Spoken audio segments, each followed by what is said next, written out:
Les saluda el pastor Alfonso Gaitán, director nacional de Escuela Dominical de las Asambleas de Dios en Guatemala. Bienvenidos a la clase de Escuela Dominical. El tema para el día de hoy es Nueva vida en Cristo. La verdad central, la salvación por gracia, une a todos los creyentes en Cristo. El versículo clave lo encontramos en Efesios capítulo 2, versículo 8. Porque por gracia sois salvos, por medio de la fe, y esto no de vosotros, pues es don de Dios. El fundamento bíblico de esta lección lo encontramos en Efesios capítulo 2, versículo 1 hasta el versículo 22. En la introducción comenzamos diciendo que muchos creen tener una relación exclusiva con Dios por su descendencia. El ejemplo, el pueblo judío, ellos decían, a Abraham tenemos como padre, como diciendo que eso les garantizaba el ser hijos de Dios y tener la vida eterna. Sin embargo, no es así. No es por descendencia. No es por una creencia religiosa. Algunos dicen, en la religión que me dejaron mis padres, en esa voy a morir. No es por una creencia religiosa, tampoco por sus ideologías y otras creencias equivocadas. Pero cuando hablamos de una nueva vida, tal como vamos a desarrollar este tema y anuncié el tema, una nueva vida en Cristo. Cuando hablamos de una vida nueva en Cristo, esta inicia cuando creemos en Jesucristo y le aceptamos como nuestro Señor y Salvador, reconociendo nuestras faltas y arrepintiéndonos de todo corazón. Una nueva vida en Cristo entonces es un nuevo estilo de vida, de modo que si alguno está en Cristo, nueva criatura es, las cosas viejas han pasado, y aquí todas son hechas nuevas. Es un nuevo estilo de vida, donde en nuestro ser solo hay cabida exclusivamente para Dios, no para el enemigo, exclusivamente para Dios. De ahí que la vida cristiana no es solo una postura o un hermoso enunciado, es vivir en Cristo Jesús. Por eso vale la pena ver algunos aspectos importantes de esta lección. En primer lugar, salvos por gracia por medio de la fe. Vamos a tomar en cuenta Efesios capítulo 2, desde el versículo 1 hasta el versículo 10. Pablo nos da una descripción demoledora de la condición humana apartada de Dios en la que estábamos incluidos todos. En Efesios 2, versículo 1, dice que estábamos muertos espiritualmente hablando. Cuando hablamos de muertos espiritualmente, es que estábamos separados de Dios debido a nuestros delitos y pecados. En esa condición que estábamos muertos, Cristo nos dio vida en esa condición. Versículos 2 y 3 de Efesios nos dice que estábamos esclavizados. ¿Cuáles eran estas fuerzas que nos estaban esclavizando?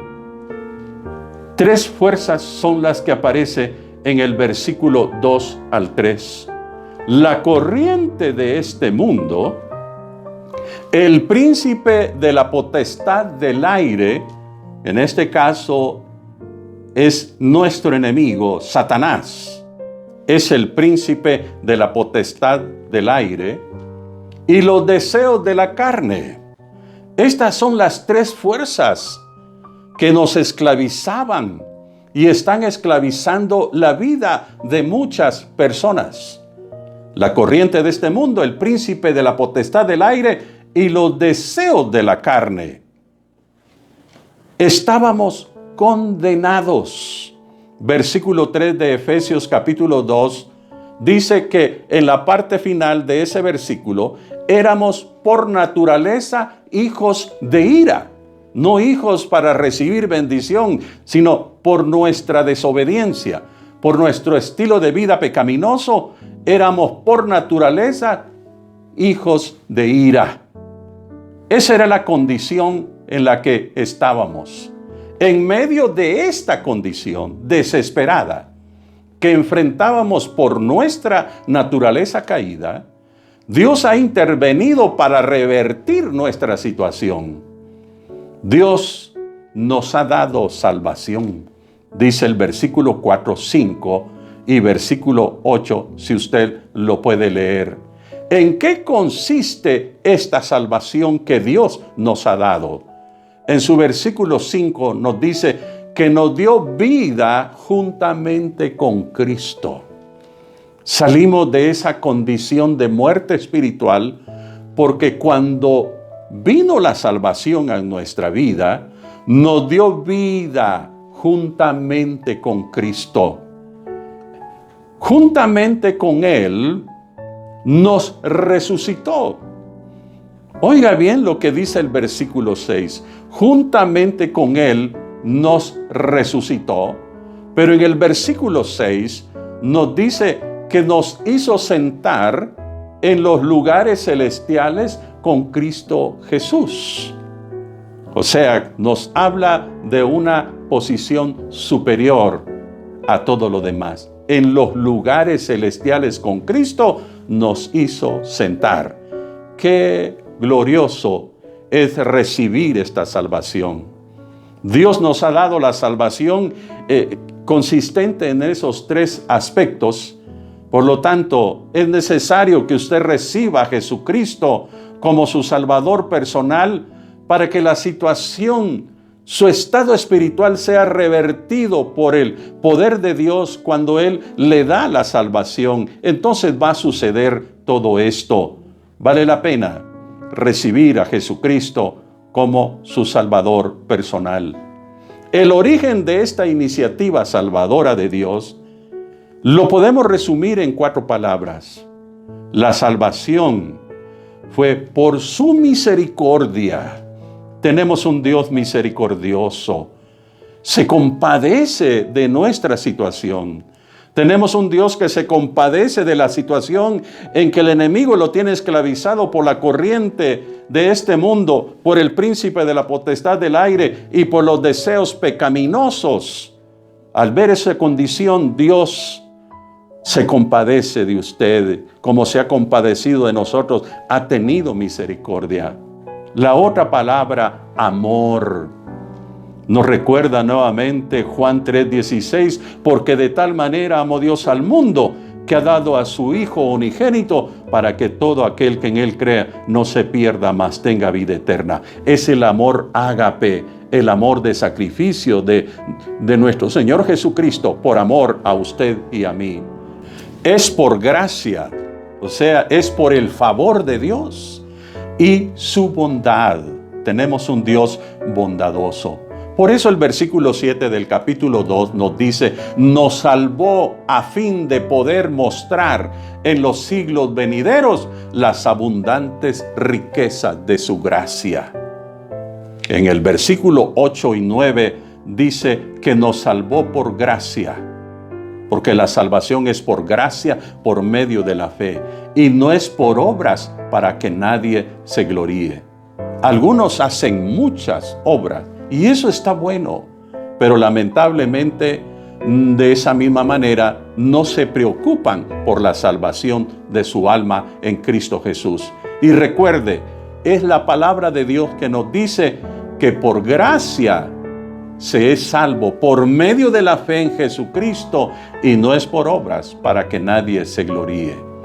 Ahora la pregunta de muchos es, ¿será que nosotros está prohibido hacer obras? Claro que no. Es necesario hacer buenas obras, pero no para salvación, sino porque ya somos salvos en Cristo Jesús. Por eso el versículo 10 nos dice que nos ha preparado para buenas obras, para que andemos en ellas. Si recibimos a Jesucristo como nuestro Salvador personal, también la fe tiene que caminar a la par haciendo buena obra. Por eso necesitamos en la iglesia y como cristianos practicar buenas obras, no para ser salvos, sino porque ya somos salvos por Jesucristo y porque Él nos ha preparado para buenas obras para que andemos en ellas. La segunda parte de esta lección, un cuerpo en Cristo. Efesios capítulo 2, versículo 11 al 18. Pablo extingue las diferencias que todavía pudieran quedar entre judíos y gentiles de una forma definitiva. En el versículo 11 de Efesios capítulo 2, leemos de la siguiente manera: por tanto, acordaos de que en otro tiempo vosotros los gentiles, en cuanto a la carne, era llamado incircuncisión por la llamada circuncisión hecha con mano en la carne. En aquel tiempo estabais sin Cristo, alejados de la ciudadanía de Israel y ajenos a los pactos de la promesa, sin esperanza y sin Dios en el mundo. Mire la situación que nos explica Pablo en Romanos capítulo 2, versículo 28 al 29. Dice la palabra de Dios: pues no es judío el que lo es exteriormente, ni es la circuncisión la que se hace exteriormente en la carne, sino que es judío el que lo es en lo interior, y la circuncisión es la del corazón, en espíritu, no en letra, la alabanza del cual no viene de los hombres, sino de Dios. Así que Pablo extingue estas diferencias que todavía pudieran quedar entre judíos y gentiles de una forma definitiva. Ahora todos somos iguales ante Dios. Los judíos se circuncidaban, pero en su interior eran incircuncisión y no obtuvieron la salvación de Dios. Pero los que creen en Cristo son circuncidados de corazón y dejan de ser incircuncisión. Por eso Juan en su capítulo 1, versículo 11 al 13, nos dice que a lo suyo vino y los suyos no le recibieron. Pero los que le recibieron, a los que creen en su nombre, les dio potestad de ser hechos hijos de Dios, los cuales no son engendrados de carne ni de sangre, sino engendrados de Dios.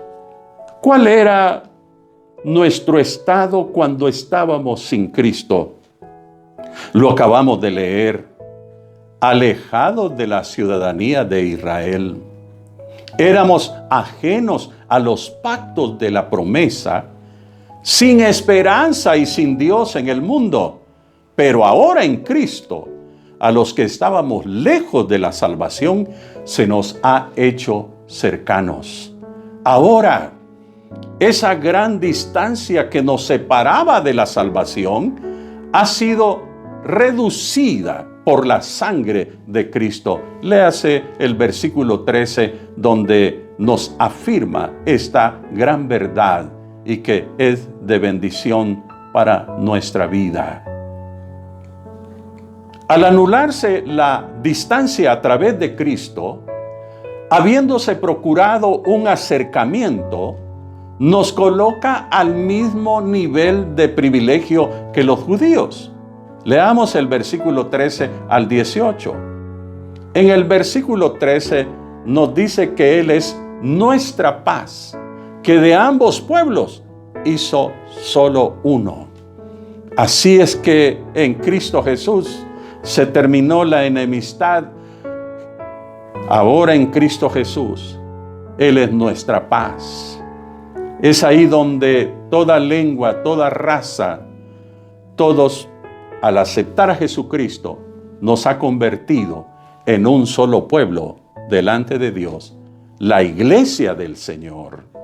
Gracias a Dios por su plan glorioso, que ahora somos la iglesia del Señor. Somos el cuerpo del Señor y Él es la cabeza de esta iglesia. Él es nuestra paz. Versículo 14 al 16, si usted lo lee detenidamente, Él derribó la pared intermedia de separación. Cuando todo el mundo iba a adorar a Jerusalén, se encontraban con la pared intermedia en la cual los gentiles no podían entrar. Pero Jesucristo derribó en una forma figurativa de acceso a Dios. No solamente en aquel tiempo el pueblo judío tenía acceso de Dios al ir a adorar al templo de Jerusalén, sino que Él ahora nos da lugar para que todos tengamos acceso a Dios. Él derribó la pared intermedia de separación. Lea el versículo 14 al 16. Él trajo verdadera paz a la tierra. Esto fue anunciado también por los ángeles en Lucas capítulo 2, versículo 14, cuando anunciaron el nacimiento de nuestro Señor Jesucristo, anunciando que vino uno que traería la verdadera paz a la tierra. Y es Jesucristo que trae la verdadera paz al corazón de las personas y a nuestras naciones. Solamente en Jesucristo podemos encontrar verdadera paz.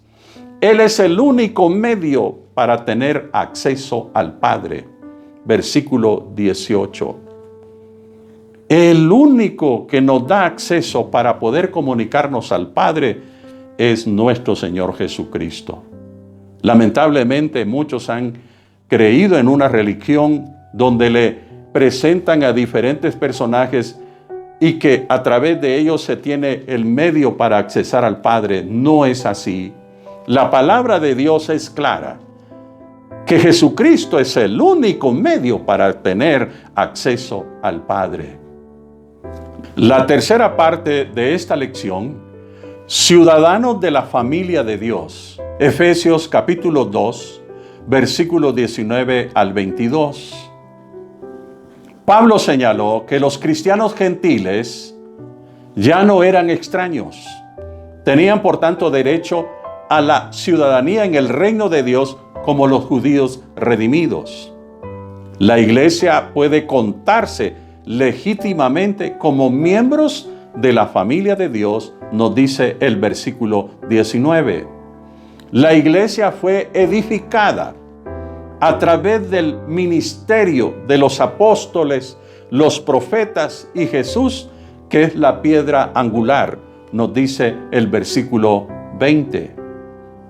Pablo enfatizó la importancia del pueblo de Dios al usar la imagen de un edificio y un templo santo o santuario, dice el versículo 21 al 22.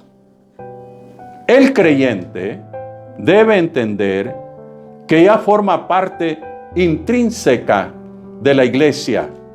Ya no somos extranjeros ni advenedizos. El creyente debe saber que Jesucristo es la principal piedra del ángulo de la iglesia, del edificio, que es la iglesia del Señor. Pablo nos sigue diciendo que el creyente debe entender su responsabilidad de colaboración en la obra de la iglesia. Al formar parte de este edificio, formas parte de su labor. Aquí no caben espectadores, porque los espectadores solo ven, pero no hacen. Aquí es asunto de accionar, de elaborar. ¿Qué es lo que necesitamos hacer?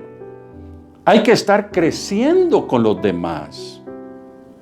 Otra cosa más, hay que estar entrelazado con los demás. La vida cristiana no es para vivirla independiente, es para vivirla y crecer entrelazado con los demás. Pero no solamente eso, hay que estar colaborando en el crecimiento de la iglesia. ¿Por qué razón? Porque parte de la naturaleza de la iglesia es crecer, crecer y crecer. Igual como es parte de tu nueva naturaleza. Discipulado y ministerio en acción. Cuando una persona ha depositado su fe en Jesús, es parte de la familia de Dios. Es un miembro pleno, ya sea judío o gentil, hombre o mujer, rico o pobre. Todos somos parte de la familia de Dios, dice Gálatas capítulo 3, versículo 28. Por lo tanto, decimos una gran verdad. No hay hijos favoritos en la familia. Por eso, al entender esto, mis amados hermanos, tenemos que procurar que toda nuestra familia, que todos nuestros seres queridos, evangelizarlos, darles el mensaje de salvación para que ellos puedan aceptar a Jesucristo como su Salvador personal. No hay hijos favoritos en su familia. Examinémonos si tenemos orgullo o prejuicio dentro de nuestra iglesia o nuestro corazón. A veces nuestro corazón se cierra porque pensamos que aquellas personas no merecen ser parte de la iglesia. Es que no es por merecimiento, es por la fe en Jesucristo, y eso lo tenemos que aceptar, porque todo aquel que viene a Jesucristo, Él no le echa fuera. Y nosotros tampoco podemos echarlo fuera por nuestro prejuicio. No importa la raza, no importa la condición social, no importa la condición en que esa persona pueda venir a Jesucristo. Todos los que creen en Jesús somos hermanos y hermanas espirituales. Debemos de aceptar eso. Por eso es importante establecer relaciones con cristianos que no asisten a la iglesia local, que tal vez son de otras denominaciones, pero no ceda a sus creencias o doctrinas equivocadas. Manténgase firme en su fe. Identifique áreas de prejuicios en su vida cristiana y pida a Dios que le ayude a renovar su mente y sus actitudes. No podemos aislarnos de los demás, de sus hechos o de sus cosas equivocadas. Sí tenemos que aislarlos, no aceptarlo, pero como humanos, ellos merecen el trato bueno y correcto hacia ellos con tal de ganarlos para Jesucristo. Termino con esta frase importante. En Jesús encontramos nueva vida, solamente en Él, ni en ningún otro. Solamente en Jesús encontramos entonces nueva vida. Espero que esta lección sea de bendición para su vida y que su fe sea edificada y que usted y yo valoremos ahora lo que somos en Cristo Jesús. Somos nueva criatura. Únase conmigo en esta breve oración. Padre Celestial, gracias por la obra gloriosa que has hecho en nuestra vida. Ha sido por tu misericordia, ha sido por tu amor, ha sido por tu bondad. Señor, gracias por todo lo que hemos recibido de ti, por lo que has hecho en nuestra vida. Nos has cambiado la vida, solamente tú has cambiado nuestro corazón, has cambiado nuestra vida y te agradecemos. Ahora te pedimos por aquellos que necesitan de una nueva vida en Cristo, que ellos creen equivocadamente en otras cosas, pero no te creen en ti, Señor, y es necesario para que ellos puedan recibirte a ti como el único y suficiente Salvador y Señor de su vida. Yo pido por estas personas que necesitan de ti y oro por aquellos que vienen aceptando y reconciliando. Dale la salvación, cámbiales la vida con tu mano poderosa. Y también te pido, Señor, que fortalezca la vida de mis hermanos. Fortalece esa fe para que podamos continuar firme en tus santos caminos. Y aquellos, Señor, que necesitan de tu mano poderosa en este momento, extiéndale para que obres maravillosamente en la vida de cada uno y reciba su milagro y reciba respuesta a sus peticiones.